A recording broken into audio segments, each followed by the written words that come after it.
Amazon making a Lord of the Rings show is like China attempting to rewrite the Bible. Both are insanely blasphemous and couldn't be more tone deaf. And speaking of tone deaf, I can't find the words to describe my utter disdain for this abomination. And for that reason, this series, Lord of the Rings, the Rings of Power, has officially been renamed to Lord of the Gender Neutral Rings, with Galadriel being a 5,000-year-old Buffy the Orc Slayer. Because the next time that you hear Amazon is making a new ...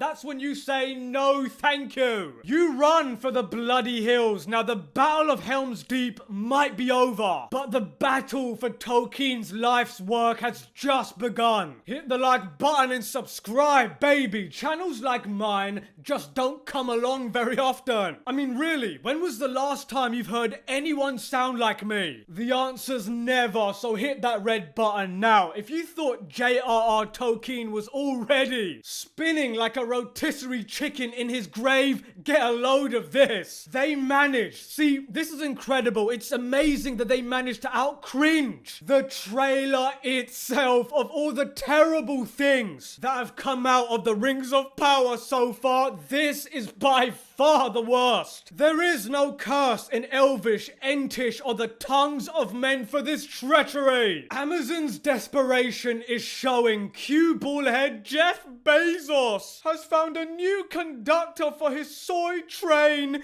Get ready for the Lord of the Superfan, the Fellowship of Influencers. Ah, yes, hand-picked influencers known to be universally loved and respected by all. Yes, and totally not full of bullshit.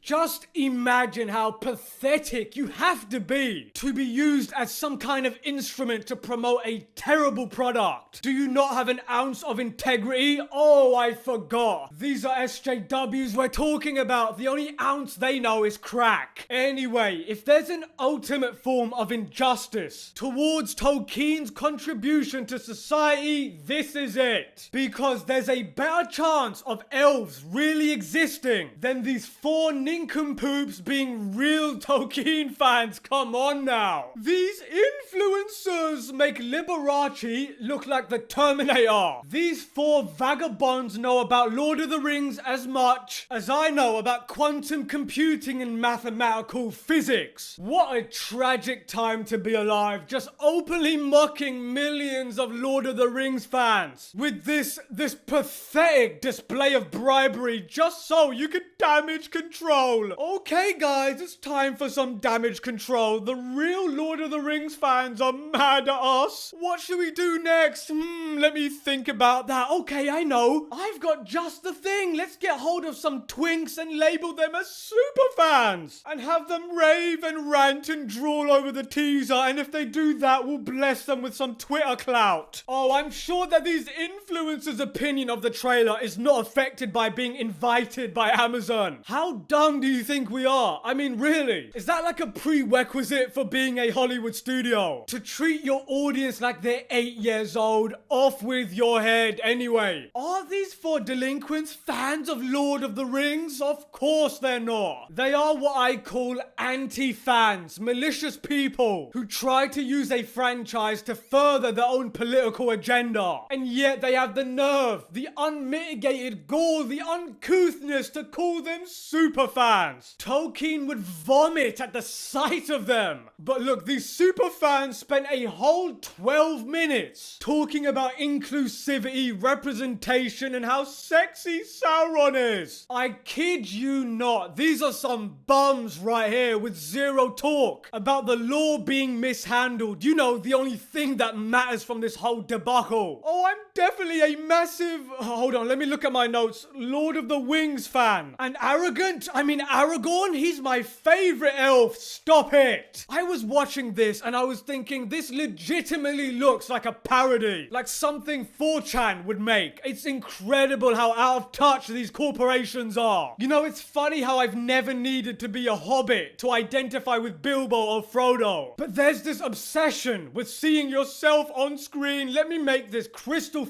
clear. If you cannot relate to characters or the story unless you can see yourself on screen, then you are a malignant narcissist. You know, it's never occurred to me when I watched The Green Mile, for example. I didn't need John Coffey to look like me for me to invest in that character. But that's what happens when you spend your time writing a good story with great actors. No one cares about race, other than the SJWs who seem to have it on their mind all day. Imagine being so mentally weak that you have to think characters in a fairy tale have to look like you to entertain you. Definite mental problems at play there. And yet these writers nowadays think shoehorning in races will make people feel represented, when really it just dismantles the established law and world in sacrifice for inclusivity. See, the thing is, when you embrace diversity to such a massive degree, you end up making everything the same, therefore destroying the diversity of content. Anyway, judging from this calamity, which is now deleted, well, look at that. Deleted or unlisted, it's the same thing really. The like to dislike ratio was so